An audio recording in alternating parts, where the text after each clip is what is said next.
celebrated the birth of their first child, Brandon Bruce Lee. Bruce's greatest joy in his whole life was his children. He wanted to have a boy because it's a very Chinese thing to have a boy to carry on.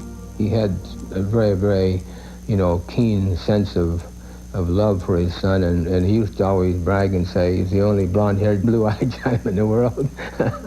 But just 1 week after Brandon's birth, tragedy struck when Bruce received word that his father, Lee Hoi Chuan, had died in Hong Kong. After flying home to attend the funeral, Lee returned to America more determined than ever to make his family proud of him. He focused all of his attentions on perfecting a distinctive style of martial arts, eventually called Jeet Kune Do, or the way of the intercepting fist. He told us Jeet Kune Do is a bunch of concepts and philosophies and strategies, and you take out and make it fit into you. It's like a coat. Everyone cannot fit into a size 42 coat.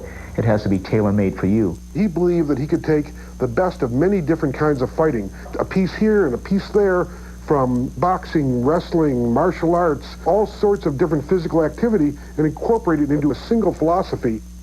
Ultimately, martial art means honestly expressing yourself. I mean, it is easy for me to put on a show and be cocky, so I can show you some really fancy movement.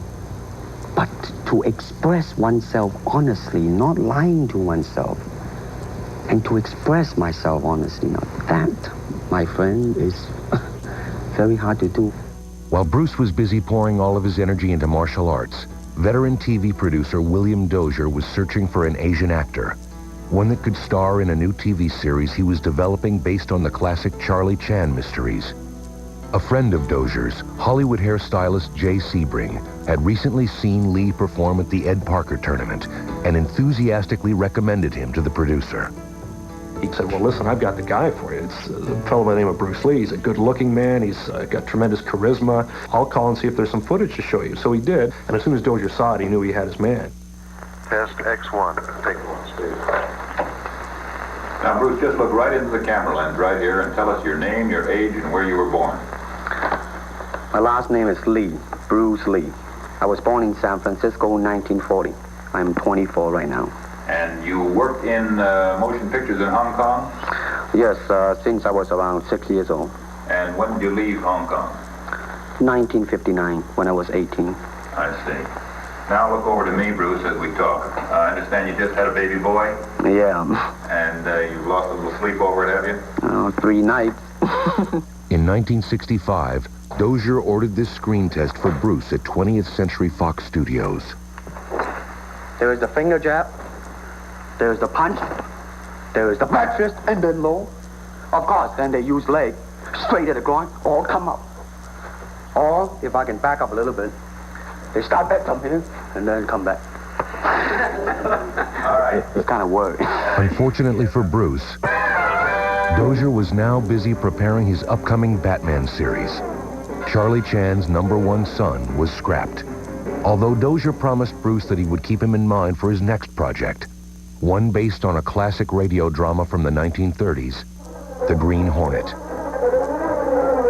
They wanted to offer Bruce the part of Kato, but that wasn't going to happen until the following year because they wanted to make sure that Batman worked. So there we were, now having moved to Los Angeles, and Bruce didn't have a job. Bruce Lee didn't have to wait very long.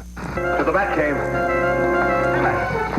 Batman became a national phenomenon, and within weeks, Dozier began prepping the Green Hornet.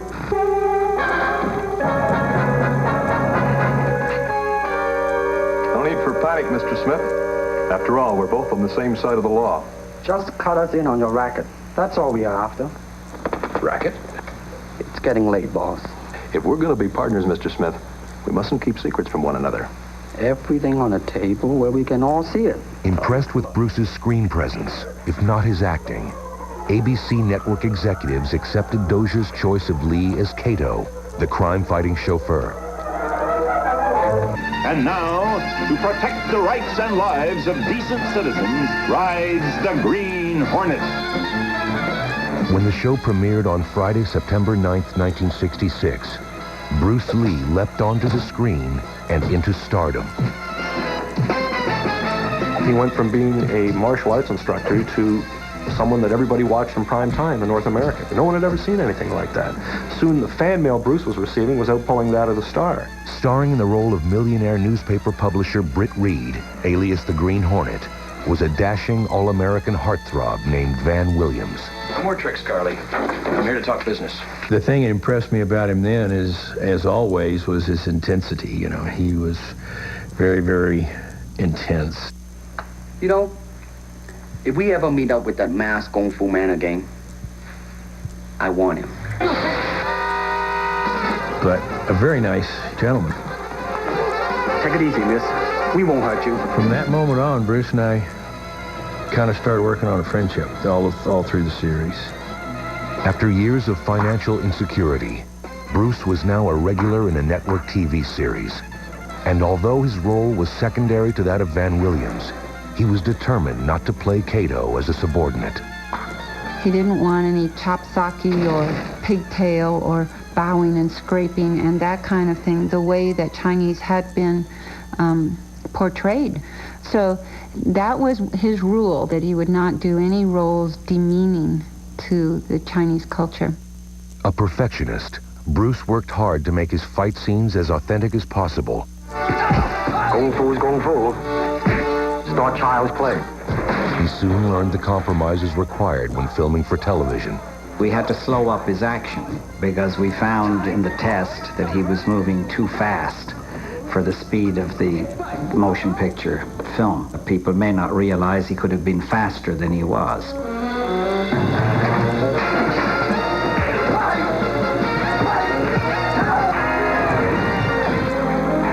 Never as campy or colorful as their caped counterparts, Holy uncanny photographic mental processes.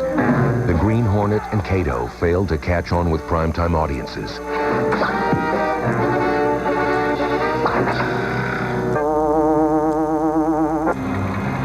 In a desperate effort to save the show, Dozier and ABC concocted a face-off between Batman and Robin and the Green Hornet and Kato. No Batmobile. Good. We can get some work done first, and fast. And the original script was that he gets into a fight with Robin and loses. Holy split seconds, let's go. Well, he just went right through the roof. And he said, there is no way I'm going to get into a fight with Robin and lose. Burt had told everybody, you know, he's a big black belt and big tough guy. And Bruce had heard all about this. So he was going to play his Chinese water torture game on him. He let out little words. He was going to get this guy. And Bruce comes in and he gives him the silent treatment, you know, and he's grumbling around and this, you know, Burt thought he's just going to lose his temper and just destroy him. Adam said that Burt Ward was just shaking in his shorts. He was so scared that Bruce was going to take after him.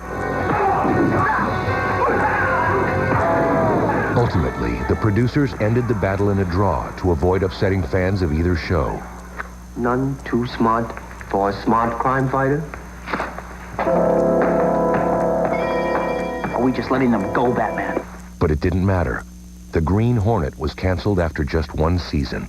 That was unquestionably a big blow to Bruce Lee. He had hoped that the show would be more successful. He had hoped to use that as a springboard, and it didn't work out. With the cancellation of the Green Hornet, the future was once again uncertain. And despite a new legion of loyal fans and the powerful contacts he had made in the entertainment industry, Bruce Lee would again be facing tough times. Biography's look at Bruce Lee will continue on A&E. You're watching Bruce Lee on Biography. Now 27, Bruce had hoped the Green Hornet would open doors for him. Instead, he found work only sporadically, making a few guest appearances in shows like Here Come the Brides. I did not meet the ship because I refused to marry a woman I've never seen. Vincent, decision not yours. The society arranges all marriages. I am no longer a part of the society. I resign. Perhaps you wish to speak to Chi Pei. You could explain your reasonings to him. I will explain nothing to Chi Pei. Now, I am no longer a member of the society. Is that understood? Unable to find work as an actor, he hired himself out as a fight coordinator on films like The Wrecking Crew, starring Dean Martin. Those years were very difficult to break into Hollywood. There became a racial barrier that prevented him from crossing over into the Hollywood establishment. Frustrated and with a family to support, Bruce turned to his friend Green Hornet producer Charles Fitzsimons for advice. And I said, well, wait a minute, Bruce, I have an idea. I said, how about teaching people in their own homes where you don't have to have a studio? And I explained to him all of the middle-aged would-be macho individuals in the motion picture industry and in business. These are your potential clients. Now attracting celebrity students like James Coburn, Steve McQueen, and basketball legend Kareem Abdul-Jabbar, Bruce became the hottest martial arts coach in Hollywood. He was not like most of the other people in the martial arts who had a tendency to be very formal and stiff. He was very down-to-earth, very American when you were working out, and he always wanted to make the most use of your time together with him. You had to have done your homework and be ready to go. But of all of Bruce's pupils, his favorite was his son, Brandon. Brandon was a mositone, couldn't sit still little kid. And as soon as he could walk, Bruce was having him learn kicks and punches and all that kind of thing. And Brandon had endless amounts of energy, just like his dad. As proud as Bruce was of his son, he was equally proud of his second child, daughter Shannon, born April 19, 1969. She was as much a girl as Brandon was a boy. Shannon just had Bruce around her little finger. Daddy's little girl. It was like an angel had come to live at our house when Shannon was born. It's funny, but